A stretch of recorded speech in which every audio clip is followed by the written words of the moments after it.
Hey, welcome today. Have you ever felt stuck? Have you ever just felt like I am working harder and harder and harder and not seeing any additional success? My business is flat, it's plateaued, it's not growing, and I just keep working harder and it's not seeing any level of success. On today's episode, I'm going to share with you someone who was experiencing the same thing, but got a specific plan in place, a blueprint, you might say, laid it out in front of him, and then went to work. And over a couple years has absolutely exploded his business. And he's going to share with you today how this year, even during a global pandemic, is about to exceed his goal by over $1 million. And he shares his success today on this episode. I'm your host, Chaz Wilson. I bring you successful entrepreneurs, add valuable wisdom to your journey, and help you succeed. Welcome to Connect, Share, and Prosper.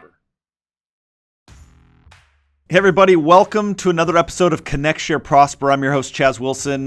We've got a great episode lined up today, and I want to introduce my guest for this episode.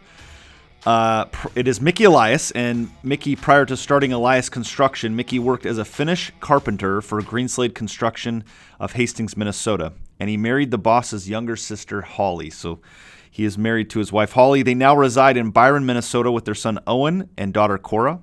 In his free time, Mickey enjoys spending time with his family, reading, camping, and working on miscellaneous projects around the house. And Mickey wrote the Elias Blueprint, which we'll talk about today, to share his success and help struggling contractors find their way to success and break through obstacles to take their business to the next level. Welcome, Mickey Elias, to this episode of Connect, Share, Prosper. Welcome, my friend. Thank you, Chaz. It's certainly an honor and a privilege to be on your podcast here today, so I greatly appreciate it. Yeah, so really quick, I just want to give people an idea of where we're at from a business standpoint for you, okay?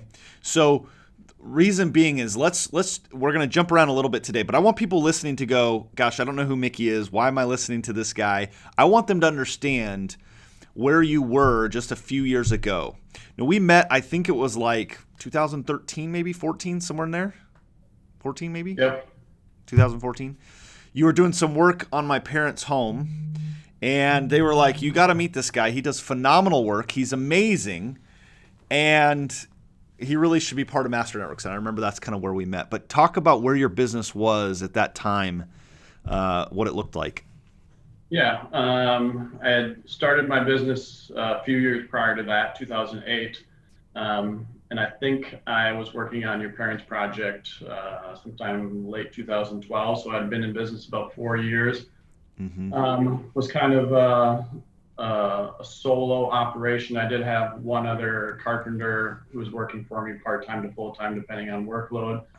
And it kind of hit a plateau and was struggling to figure out where to go next. And was working with your parents, and they told me I should connect with you, and you had a great opportunity in Master Networks, which I was hesitant, too busy doing something that wasn't working to look at all the other opportunities. So after a couple of pokes, I took him up on it and met with you. I think the first meeting was Old Country Buffet. Yeah, we met at a buffet where we were launching one of our chapters, and I remember, and it was just pretty quick, right? Like we got you involved. Yeah. The business had certainly hit a plateau at that point. And I was definitely looking at how to grow or do something different at that point. Yeah. Talk a little bit about, I mean, you were solo, you might've had one guy, but talk about you just real quick, where your numbers were then, and then help everyone know where you are today, because this is fascinating. I want people to understand this, because if you're listening to this and if you've ever wondered, how do I scale? How do I go from working by myself to what Mickey's going to describe today? How do I scale my business quickly and leverage myself and my time? So here you were, solo, like you said, you had maybe one person helping. What was the business? What were the numbers like there, if you don't mind sharing, and kind of fast forward to today, somewhat where you're at today? Yeah, at that point, in our fourth and fifth year in business, we were doing just over $250,000 annually. Mm-hmm. Mostly smaller projects at that point, carpentry or small remodels. for the most part. And right now we're doing, that would be not an atypical sale, that dollar amount at this point. And annually, we will be, we're 10 times that size at this point. And Yeah, at we'll be least, right? exceeding that this year. Yeah, here's what's crazy, you guys. I want you to listen to this. So, 250,000 gross revenue by himself. And I think that's the myth, right? Everyone thinks if I can control it, if I can keep my hands on it, it's good. And here you are a few years later, and listen, I understand you're not going to tell all the dollars and cents to the dime, and I totally get that. I respect that. But you're well over 10 times that, and you are projected to be over your goal this year by how much? Potentially $1 million over our annual goal this year. Guys, listen to that. Potentially $1 million over his goal. Over.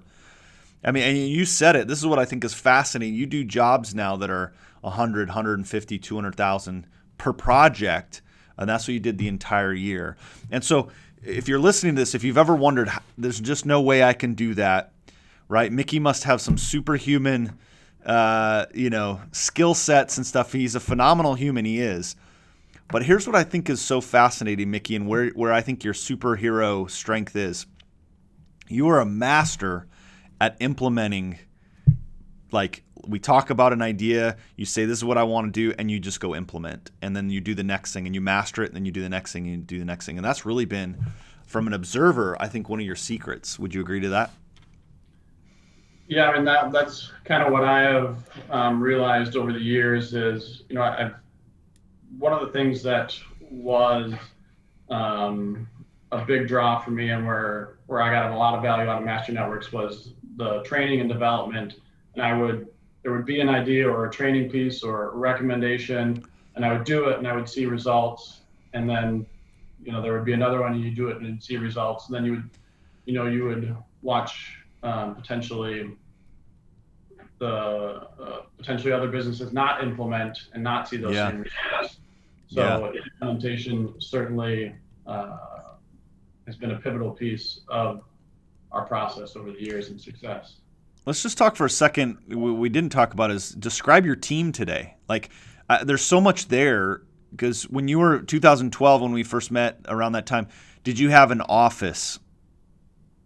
No, at that point, I was working out of my basement home in Rochester, and then in 2013 moved into a home in Byron that we remodeled and created a showroom and office space, and that allowed me to hire our first team member in an office setting, our administrative assistant who was still with the company, and our office manager at this point, which was also a pivotal piece in my business, having support staff, a highly talented individual who could really help with implementation, because we can't do it all alone. And a lot of those office related tasks that we seem to do at night or don't get time to do. I think, and then now you've got this beautiful office. You're even looking at expanding it. How many employees do you have right now? So we have 12 employees overall, not including myself on the cleaning side as well as the construction side. And we are searching for some additional talent right now as well to add on to our team. You're adding to the team, and I didn't mean to cut you off, but we didn't even talk about the fact that you acquired a cleaning company and have that business as well. You expanded, you saw this opportunity, and you understood the system of business, so you also have that business running as well. Yes, and that business opportunity came about in 2017, so just over 3 years ago now.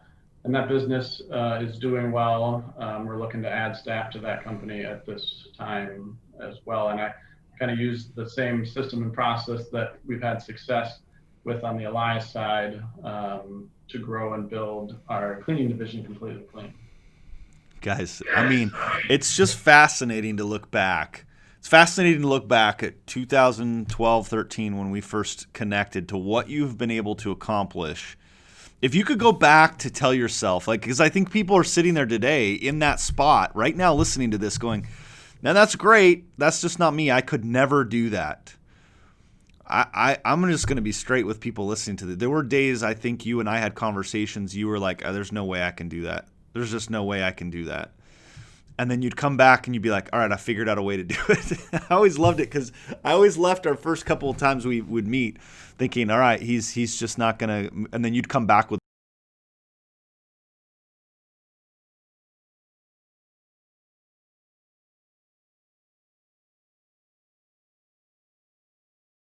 the plan. All right, what would you go back and tell yourself or somebody in that spot right now that they should be considering to scale and grow their business? Connect with other like-minded individuals, find a mentor, somebody who, has been or is where you want to go. Keep focused, craft your vision, and never give up.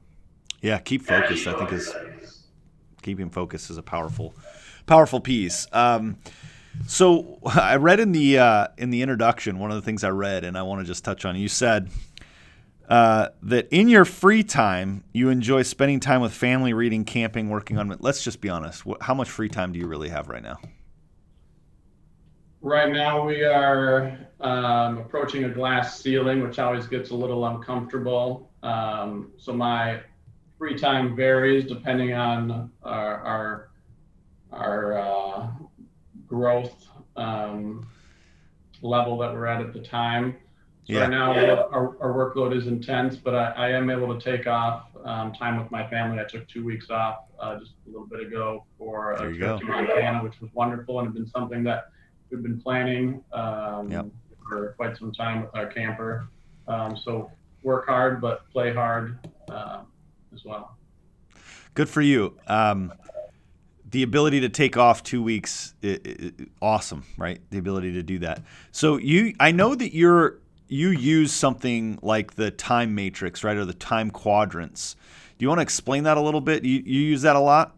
I know you've talked about it before. I think Stephen Covey made that kind of famous years ago. Yep. So I am certainly a student of Stephen Covey and 7 Habits. I've read the book many times. So quadrant 1 through 4, as far as focusing on the important and urgent or the important and not urgent. And I've kind of crafted my system to manage my time and prioritize tasks and delegate around Stephen Covey's system, which has... I printed off, by the way, I printed off a copy of it. So if anyone, we'll put it up on the screen. Just in case, actually Josie printed it. I can't take credit for it. Josie's here in the studio. We knew you might. I figured if I didn't bring it up, you would at some point. We would talk about it. So I wanted to bring this up. But it's a great system. As you said, you've got urgent and important, not urgent, not important, as these quadrants, and how that you put things in your time is really important to how you manage it and how you process time. Because man, a guy that's 10x'd his business, has a second business, has a family, has all the things that you're doing. Time management is one of the most crucial keys to being able to stay sane and and have a successful business. Absolutely. Yeah. So is there any time management hack or anything that you've found that's been super helpful to help you along the way? Time management hack for me is just putting in the time to plan my week appropriately, which Stephen Covey goes into much greater detail than I ever could. But time blocking and guarding that time specifically to analyze and evaluate what's important. But first of all, we have to know what's important in our lives and prioritize those to be able to effectively plan. So safeguarding that by time blocking some time every single week to evaluate each role in our life so that we have an effective week, not only in business, but in life and any other roles that we have. But ultimately, it's spending the time, even when you don't want to, get up early, whatever it takes. Yeah, so good. I'm getting a little bit of feedback somewhat, but that's all right. We'll touch it up here. So something I thought about in this process, I think for most people, and I believe it was similar for you, is the challenge that people have when they go from, hey, I'm running my own business, it's good, right? I don't even see a path to it maybe being, massively bigger. But the key typically for most people, they think, is to sell more. But for you and most businesses, it was to hire and add leverage to your life. What have you learned, and what advice would you give to people about the hiring process? Maybe for somebody who's nervous to hire that first person or second person or expand their team. What advice would you give in that whole hiring process? So, first and foremost, understand that to do most things great, we need a team to be able to do that. And it's certainly nerve-wracking hiring your first team member, but every team member, a lot of the team members that we've hired, was a stretch for us, or, you were potentially, you couldn't even necessarily support that team member at that time, but, you understood that adding that position would generate the revenue or free up more time to do other things to push the business one way or the other. And none of us are experts in everything. So to find somebody who, is passion and drive and expert in a certain role of the company that can really drive and push the company, I've seen do wonders for us time and time again. Yeah. I would say the hiring piece for you was just crucial in the ability to, expand and leverage your time and grow. And now you're kind of at another reinvention place. You're kind of at this place that now, the business is up. Again, you'll probably exceed 1 million over your goal, but that creates good challenges. Then that is, all right, we need additional people to be able to continue to grow, expand, support, and service the clients the way that they need to. Here we are. We're about to hit October as we talk about this, or in October. You are booked. I just want people to understand this. If I called you today and I wanted to have an appointment about, a proposal on my home, how far out are you booked right now? We are right around 6 weeks right now as far as a new client, which is good, but also has challenges at the same time, which is why we're looking to grow our team currently. Yeah. 6 weeks for the meeting, just so people understand. Meeting. Yeah. And then you have projects booked out, like I think you told me May of 2021 is already booked out. Yes. Guys, yeah, go ahead. And that's due to, our success certainly this year has been to all the hard work and dedication of my amazing team. And we really, my team is amazing at focusing and driving a collective goal, which we do our strategic planning every year, and we really hit the ground running this year with some big goals. And this year has been interesting to say the least, and we put ourselves in a great position coming into that. And the market has kind of shifted in a way in our favor, but collectively, my team of absolute excellent individuals has led to our outstanding success this year. Yeah, and kudos to you, man. Kudos to you. I give you a lot of credit for what you've been able to do. You decided then to go out and write this book. Tell me about why you decided to write this book, and then what can people expect who read it? Because, and by the way, I super appreciate it. I think I got the first copy signed by Mickey. So you're all jealous. I got the first copy, but that's probably because in exchange I helped write the foreword for the book. Yeah, so it was totally my honor to do. Watching your success has been just so fulfilling and exciting for me. But a lot of our members have heard your story, but this is kind of where it comes to life of what you've done in your business. Tell us a little bit about why you decided to do this and what people can expect if they get the book. Yeah, so I've been considering writing it for quite some time. One of my passions is to have a positive impact on others who, one thing I learned over the years is that you need to fine tune that to a little bit to who deserve and earn that. But I wanted to put together some material that would allow myself from 5 years ago, somebody like that, to learn from what we've done and what has worked and what hasn't worked, and allow them to, learn and grow from my experience. And there's a lot of great valuable information in there, and it will help you if you're a contractor and you're struggling, still at that place where you're trying to figure out where to go, how to grow. It's a great path to your next level and your level after that, and just helping you continue on your success path. I would say I'm going to be bold, maybe even on your behalf here, but I obviously have read the book. I got to read several of the first edits, 8 chapters. It's a quick read. I think I read it in maybe 35, 40 minutes, really quick read. So valuable, because what I love about it is you just get right to the point, which is great for me. I love reading a book where it's like just right to the point. I get it. But there's things in here like how to schedule appointments, marketing and lead generation, the bidding process, the agreements, the project package. These are the chapters, you guys, that you're going to learn. And I think what would be remiss is people are going to go, oh, well, I'm not a contractor, I'm not in the trades. It would be a massive mistake, in my opinion, having read this book, to not go out and get it, because there are nuggets in there that everyone in any business could implement and go, oh, I could use something similar to that in my business, in my process or system, and I don't necessarily have to be a contractor. So if you want to get a copy of this, which I highly recommend, go to eliasblueprint.com and you can get a copy of it, and it'll get sent out to you. Mickey and his team will send it out to you. We'll put the link here in the show notes here underneath, eliasblueprint.com. It's super powerful. What has this book meant to you now that it's published and you have physical copies in it for you and your legacy?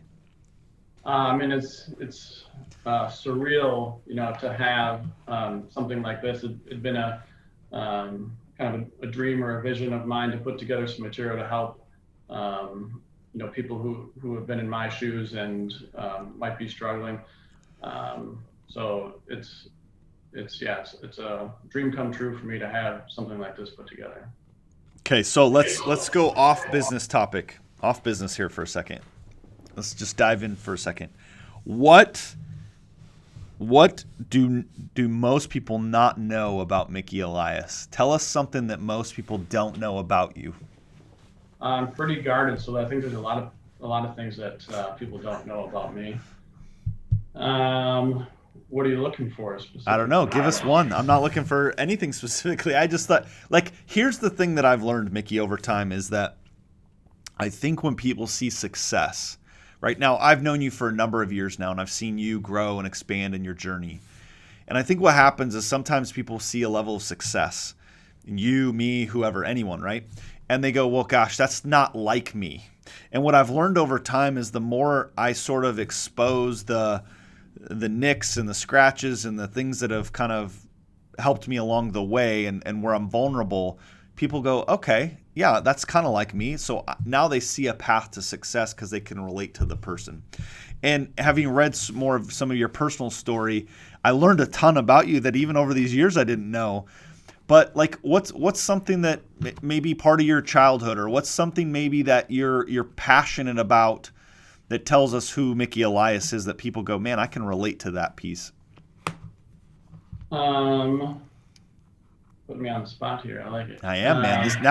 This is journalism now. This is like hard cutting. I'm gonna get to the. No, it's like I'm just teasing, but. Yep. My childhood was interesting, to say the least. I mean, everybody has their own story. Yep. But I going through high school, school and learning was not my top priority, which, I kind of flipped that in once I got involved with growing my business. And then I became very passionate about learning, reading, absorbing all the information that I could. But it certainly didn't quite start out that way for myself. I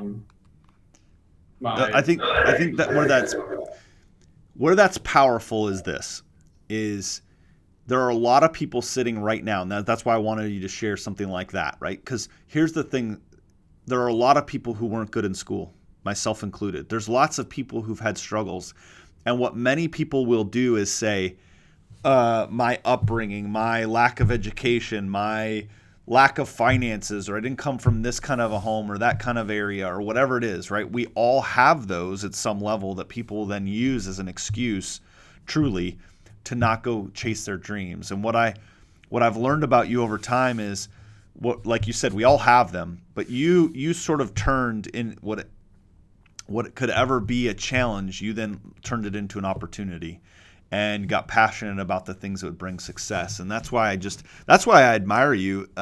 Even though you're reserved and you keep those close to you, which I understand, I still value you and admire you for that, because you've overcome those and have really just built guys, if you're looking for someone to model after, Mickey's the guy to model it after. No pun intended on the remodeling thing, but like, you are the guy to model it after for sure, man. I give you a ton of credit for that.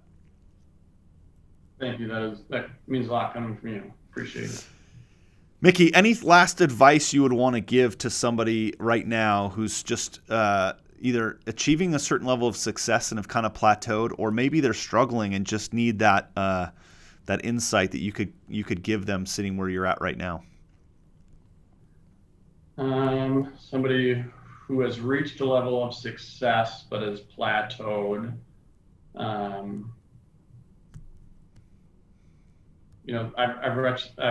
Me and my team have reached that limit so many times, and it's true. It becomes the point of sharpening the saw, and having to take a step back and figure out the parts and pieces, and then implement. And you're not going to get results necessarily the next day or the next day, but if it's the right move, the right tool, stick with it, and the glass will break, and then you'll see the next level after that, and continue to press forward. And if you're early on in it, take some time, get an understanding of where you want to be, the end in mind, and make sure that you have a focus based on where you want to be, and then don't give up. Yeah, man, it's really good. Would you agree, just kind of a final thought, I thought of this, would you agree that you have to sort of embrace those glass ceilings, otherwise they just kind of drive you crazy? Yeah, I would certainly say so. I think it just becomes part of the process. You go, all right, we broke through that one, now let's race to the next one, because when we break through, we have more expansion, more growth, et cetera. Instead of, I think when we first start to hit those, we go, another ceiling, I've plateaued, I've flattened out, whatever it is. And now you go, no, let's embrace it. Let's get excited. That means we're about to break through to a new level. Yeah, right? On to the next one. Mickey, man, truly an honor and a pleasure to have you on this episode of Connect, Share, Prosper. Guys, go out and get the Elias Blueprint at eliasblueprint.com. We'll put the link in. And learn from a successful entrepreneur who, look, and I've had that kind of behind the scenes look with Mickey for the last couple of years as we've had some coaching and mentoring opportunities and discussions and a friendship built. I've known some of that. And I can tell you it's a guy that just at times will put his head down, sees his goal, keeps focused on it, and goes after it. And you'll learn about that in this book. This book will share that with you, but some real good tips and expert advice on how to take your business to the next level and how to grow it and get results, because results matter. Mickey, a pleasure and an honor to have you on this episode of Connect, Share, Prosper. Very much appreciated. Guys, if you'd like to learn more about how you can grow your business and build not just your mindset, your skill set, but expand your network, then come check us out on masternetworks.com. Learn where we're launching chapters across the country, or get your information on how to launch your own chapter in your area, become a local expert, and expand your network. Join us at masternetworks.com. And again, every Monday, noon Central, join me on the Master Networks Facebook page, where I bring successful entrepreneurs like Mickey, who are going to share the ups, downs, the ins, the outs of all the things that they go through to build a successful enterprise and a successful business, so they can build legacy beyond that business. Again, till next time, guys, be well. We'll see you next Monday.